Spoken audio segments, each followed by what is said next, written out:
അസ്സലാമു അലൈക്കും വറഹ്മത്തുള്ളാ. ഉളുഹിയത്തിനെ സംബന്ധിച്ചാണ് ഇന്ന് പറയാൻ പോകുന്നത്. ആദ്യം വീഡിയോ കാണുന്നവർ സബ്സ്ക്രൈബ് ചെയ്യുക, വിലപ്പെട്ട നിങ്ങളുടെ കമൻറ്റുകൾ ചെയ്ത് സപ്പോർട്ട് ചെയ്യുക. ദുൽഹിജ്ജ മാസം 10, 11, 12, 13 ദിനങ്ങളിൽ അള്ളാഹുവിൻ്റെ പ്രീതിക്ക് വേണ്ടി പ്രത്യേകം നിബന്ധനകളോട് മൃഗത്തെ അറുക്കപ്പെടുന്ന കർമ്മമാണ് ഉലൂഹിയത്ത്. ഖുർആനും സുന്നത്തും ഇതിനെ പ്രേരിപ്പിക്കുന്നു.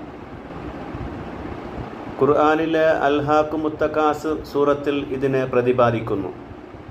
നബി സല്ലല്ലാഹു അലൈഹി വസല്ലമ തങ്ങൾ പറയുന്നു, ബലി പെരുന്നാളിൽ അള്ളാഹുവിൻ്റെ പ്രീതിനെ ആഗ്രഹിച്ച് ബലി അറുക്കുന്നതിനേക്കാൾ ഇഷ്ടമുള്ള കാര്യം അള്ളാഹുവിന് വേറെയില്ല.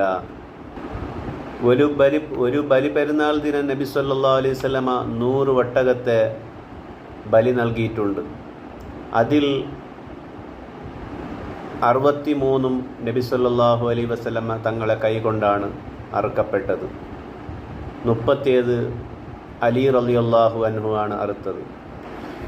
ഫിത്ർ സക്കാത്തിൻ്റെ നിബന്ധന പോലെ തന്നെ പെരുന്നാൾ ദിനത്ത് തൻ്റെയും ആശ്രിതരുടെയും ഭക്ഷണം, വസ്ത്രം, പാർപ്പിടം എന്നിവയ്ക്കുള്ള ധനം വഹിച്ച് മിച്ചമുള്ള മുസ്ലിമായ ബുദ്ധിയുള്ള സ്വതന്ത്രനായ ഓരോ വ്യക്തിക്കും ശക്തമായ സുന്നത്താണ് ഉലൂഹിയത്ത് അറുത്ത് കൊടുക്കൽ. നിയ്യത്ത് നിർബന്ധമാണ്. അത് മൃഗത്തെ വാങ്ങുമ്പോൾ നിയ്യത്ത് വെക്കാം, അല്ലെങ്കിൽ അറുത്ത് കൊടുക്കുമ്പോഴും നിയ്യത്ത് വെക്കാം. നിയ്യത്ത് വെക്കുമ്പോൾ സുന്നത്തായ ഉലൂഹിയത്ത് ഞാൻ അറുക്കുന്നു എന്ന് നിയ്യത്ത് കരുതൽ നിർബന്ധമാണ്. സുന്നത്തിനെ കരുതിയില്ലെങ്കിൽ അറുത്തവനും അതുപോലെ തന്നെ അവൻ്റെ ആശ്രിതർക്കും അതിൻ്റെ ഭക്ഷണം കഴിക്കൽ ഹറാമാണ്. ഇനി മൂരിക്കുട്ടൻ അല്ലെങ്കിൽ പശു അല്ലെങ്കിൽ എറുമ, പോത്തു, ആട് ഏത് അറുക്കുകയാണെങ്കിലും 2 വയസ്സ് പൂർത്തിയായിരിക്കണം. ആടിനെ ഒരാളും മറ്റു മൃഗത്തെ അറുക്കുമ്പോൾ 7 ആളും ചേർന്നുകൊണ്ട് അറുക്കാം. മറ്റുള്ളവരുടെ സമ്മതം കൂടാതെ മറ്റുള്ളവരുടെ പേരിൽ അറുക്കാനും പാടില്ല. അതുപോലെ തന്നെ നമ്മിൽ നിന്ന് മരിച്ചു പോയവരുടെ പേരിൽ നാം ചിലപ്പോൾ പിർസത്തിൽ നാം അറുക്കും.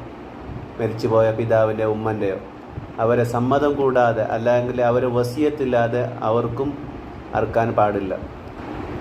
ഗർഭം, അതുപോലെ തന്നെ കണ്ണു കാണാത്തത്, വ്യക്തമായ രോഗമുള്ളത്, അതുപോലെ